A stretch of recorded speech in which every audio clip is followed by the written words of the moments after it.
Chapter 4 determinants end matrices मधलं solved examples example 2 prove that त्यामधलं first prove that. तर इथे दोन डिटर्मिनंट आहे आणि हे इक्वल आहेत, दोन्हींची व्हॅल्यू ही सारखी आहे. तर आता इथे आपल्याला प्रूव्ह काय करायचंय की this determinant is equal to this determinant.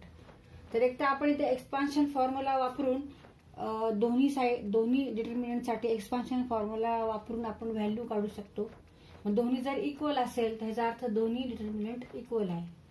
पण त्यासाठी आपल्याला भरपूर वेळ जाणार आहे, कारण हे सॉल्व्ह करायचं, नंतर हे सॉल्व्ह करायचं आणि इक्वल आहे का नाही बघायचं. त्यापेक्षा आपण काय करायचंय, हा डिटर्मिनंट घ्यायचा आहे आणि ह्याच्यावर आपण काहीतरी प्रॉपर्टीज वापरायच्या, डिटर्मिनंटच्या प्रॉपर्टीज वापरून त्यांचे ऑपरेशन्स, ह्याच्यावर ऑपरेशन्स करून इथे आपण हा डिटर्मिनंट चेंज करू ह्या डिटर्मिनंटमध्ये. तिथे वापर कशाचा करायचा आपल्याला, यूज प्रॉपर्टीज ऑफ डिटर्मिनंट. आणि त्यानंतर ऑपरेशन्स जे आहेत, आपण डिटर्मिनंट वर जे ऑपरेशन्स करतो, म्हणजे रो 1 चेंज केला, इंटरचेंज केला, ते सर्व आपल्याला इथे त्याचा इथे वापर करायचा आहे. तर आता इथे डिटर्मिनंटचे एलिमेंट्स बघा, इथे 1 1 1 ए बी सी, इथे B C C A B. आणि ह्या डिटर्मिनंटचे एलिमेंट्स बघा, घटक बघा, 1 1 1 A B C, A square B square C square. म्हणजे इथे हे जे दोन कॉलम्स आहेत, ह्या दोन्ही डिटर्मिनंटचे हे सारखे आहेत. इथे 1 1 आहे तर इथे पण 1 1 आहे. नंतर इथे ए बी सी आहे तर इथे सुद्धा ए बी सी आहे. हा first column, second column, first column, second column. Third column मध्ये फक्त चेंज आपल्याला करायचं. मग इथे बीसी आहे तर बीसीच्या ऐवजी इथे ए स्क्वेअर आलेला आहे. तर आता आपण इथे ए स्क्वेअर आहे, तर इथल्या रो मध्ये आपण काय चेंज करू शकतो की ए स्क्वेअर आपल्याला पाहिजे. तर इथे आपण ए नी जर मल्टिप्लाय केलं, 1 into A into A square, A square मग इथे येणार आहे आपलं. मग इथे ए बी सी. तर ह्या पद्धतीने आपण हे सॉल्व्ह करू. मग मल्टिप्लाय करतोय तर तसंच आपण त्याला डिवाइड पण करायचंय.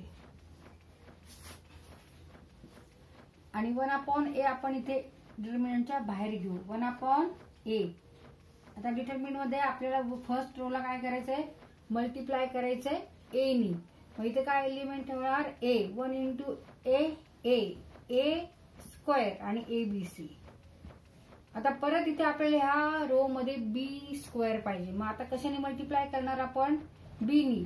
जर बी नी मल्टिप्लाय केलं तर बी नी पण डिव्हाइड करायचंय.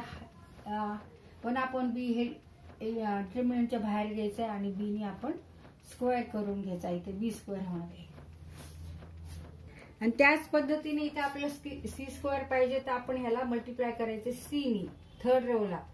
म्हणजे 1/c इंटू सी. 1/c हे डिटर्मिनंटच्या बाहेर घ्यायचे अँड ह्या रोला सी ने मल्टिप्लाय करायचे.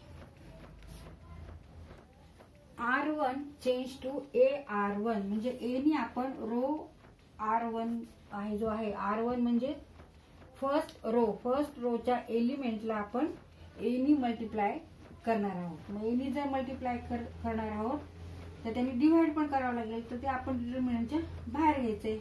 1/a, 1 into A square A B C and write remaining element as it is. तिथे काहीच चेंज करायचं नाहीये, फक्त आपण फर्स्ट रो मध्ये चेंज केलेला आहे. आता सेकंड रो मध्ये इथे आपल्याला बी स्क्वेअर पाहिजे.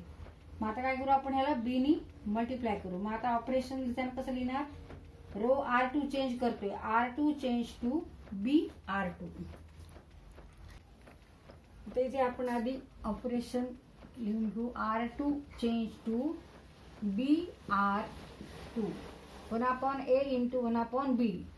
हे दोन रो, हा आणि हा रो तसाच ठेवायचा, फक्त मधला रो आपल्याला चेंज करायचा आहे. मग ए स्क्वेअर ए बी सी. आता ह्यांनी बी नी मल्टिप्लाय केलं, इथे डिवाइड पण केले आपण, बी नी मल्टिप्लाय केले, 1 into B square B into C A means A B C. मग इथं आपण ए बी सी लिहू असं, म्हणजे आपल्याला सोपं जाईल, ए बी सी. आणि थर्ड जो रो आहे तो तसाच लिहायचा, 1 सी आणि ए बी. तर परत इथे सी स्क्वेअर आहे, ह्याला आपण काय करायचं, आता ह्या रोला सी ने मल्टिप्लाय करायचंय. 1/a बी मल्टिप्लाय करतो मग डिवाइड पण करायचंय 1/c. हे दोन रो जसेचे तसे लिहायचेत. a square abc b square abc and c square abc. आता ह्याच्यामध्ये काय, ह्या डिटरमिनंट मध्ये काय कॉमन आहे, तिथे एबीसी एबीसी एबीसी असं कॉमन आहे. ह्या कॉलम मध्ये सारखाच एलिमेंट आहे. मग आता तो आपण डिटरमिनंटच्या बाहेर घेऊ आणि इथे लिहिताना a into B into C, कारण हे सगळे डिनॉमिनेटरला आहेत, छेदस्थानी आहेत, त्यामुळे इथं गुणाकार होणार आहे. a गुणिले बी गुणिले सी, 1 गुणिले 1 गुणिले 1 म्हणजे 1, a गुणिले बी गुणिले सी म्हणजे ए बी सी. आणि हे पूर्ण आपल्याला आउटसाइडला घ्यायचंय इंटू ए बी सी. मग आता डिटरमिनंट मध्ये काय काय राहणार आहे, remaining elements A B C, A square B square C square आणि इथे 1 1 1.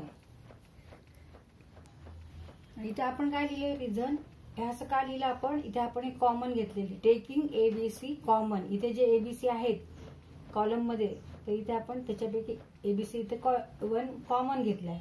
मग डिटरमिनंट मध्ये काय राहणार आहे 1 1 1, 1 into ABC ABC, 1 into ABC ABC, 1 into ABC ABC. तर आता इथे एबीसी आणि एबीसी कट होतील. रिमेनिंग एलिमेंट्स आर एबीसी, ए square B square C square 1 1 1. पण आरएचएस चा डिटरमिनंट कसा आहे, ह्या पद्धतीचा आहे 1 1 1 एबीसी ए square B square C square. तर इथे तेच एलिमेंट्स आहेत, फक्त इथे कॉलम हे हा थर्ड कॉलम आहे, तर इथे हा फर्स्ट कॉलम आहे. तसंच इथे हा फर्स्ट कॉलम आहे, तर इथे हा सेकंड कॉलम आहे. आता आपल्याला इथे फक्त चेंज करावं लागेल, इंटरचेंज करायचंय. C1 इंटरचेंज टू C3 म्हणजे C1 कॉलम म्हणजे फर्स्ट कॉलम आणि हा थर्ड कॉलम, ह्यांच्यामध्ये काय करायची आपल्याला इंटरचेंज करायचं आहे. म्हणजे जो फर्स्ट आहे तो थर्डला आणायचा, जो थर्डचा आहे तो फर्स्टला आणायचा, हे ऑपरेशन करू. पण ही प्रॉपर्टी काय आहे आपल्याला माहिती डिटरमिनंटची. असं जर केलं आपण, इंटरचेंज केले कॉलम किंवा रो, तर जो डिटरमिनंट आहे त्याची व्हॅल्यू काय असते, निगेटिव्ह येणार आहे. Negative into value of original determinant. म्हणजे डी इक्वल टू इथे काय येणार आहे D1 when D1 equal to negative D. तर ह्या पद्धतीने हा येणार असतो. तर आता आपण काय करणार आहे, फक्त निगेटिव्ह साईन द्यायची आहे, इक्वल टू -1, कारण आपण इंटरचेंज करतोय कॉलम इंटरचेंज केलं तर त्याची व्हॅल्यू पण निगेटिव्ह येणार आहे. पॉझिटिव्हची निगेटिव्ह, निगेटिव्हची पॉझिटिव्ह येणार आहे. मग आता इंटरचेंज करतो, हा कॉलम इकडे न्यायचा, हा कॉलम इकडे आणायचा, म्हणजे 1 1 1. सेकंड कॉलम तसाच ठेवायचा, A square B square C square A B C. पण आरएचएस ला कसं आहे बघा, एबीसी हा मध्ये आहे आणि हा थर्डला आहे. मग आता परत ऑपरेशन करायचं. आता काय करणार आपण, चेंज काय करणार, C2 इंटरचेंज टू C3 असं लिहू शकतो आपण. C2 interchange to C3. इथला कॉलम C2 कोणता आहे, तर हा कॉलम C2 आहे आणि C3 कोणता आहे, हा कॉलम आहे. इंटरचेंज करायचे. थर्ड कॉलमचे एलिमेंट्स सेकंडला आणायचे, सेकंड कॉलमचे एलिमेंट्स थर्डला आणायचे. मग परत साईन बदलणार, मग -1 आणि परत -1 येणार. मग 1 1 1 A B C, A square B square C square. Negative negative become positive. दोन ऋण संख्यांचा गुणाकार धन असतो. Multiplication of 2 negative number is positive. Therefore LHS equal to RHS. Negative negative become positive.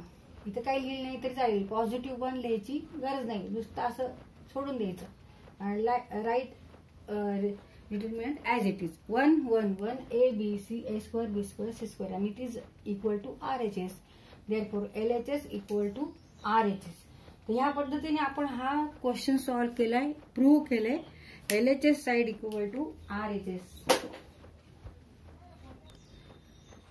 Prove that this determinant is equal to this determinant. मग ह्या डिटर्मिनंटवर आपण काय केलंय, ऑपरेशन्स केलेले आहेत ह्या डिटर्मिनंट, आणि it is equal to RHS म्हणजे हा डिटर्मिनंट आपण इथे आहे हे प्रूव्ह केलंय. तर पहिल्यांदा कोणतं आपण हे केलं operation, R1 change to AR1. ए ने आपण मल्टिप्लाय केलं रो फर्स्टला, मग इथे रो फर्स्टला ए ने मल्टिप्लाय केलं, डिवाइड पण केलं ए ने, मग त्यामुळे मग ए स्क्वेअर ABC हे दोन्ही रो तसेच लिहिले. परत बी नी मल्टिप्लाय केलं 1/b आणि बी मल्टिप्लाय केले तर डिवाइड पण करावं लागेल. सेकंड रोला आपण इथे मल्टिप्लाय केलं. बी स्क्वेअर ABC हा रो तसाच ठेवला. परत इथे सी स्क्वेअर पाहिजे म्हणून आपण काय केलेलं आहे की सी नी मल्टिप्लाय केलं आणि 1/c आणि सी स्क्वेअर ABC. आता इथे ABC आहे तर आपण हे बाहेर घेऊ शकतो डिटर्मिनंटचा, कारण सारखे एलिमेंट्स आहेत. इथे आपण हा एलिमेंट बाहेर घेतला ABC.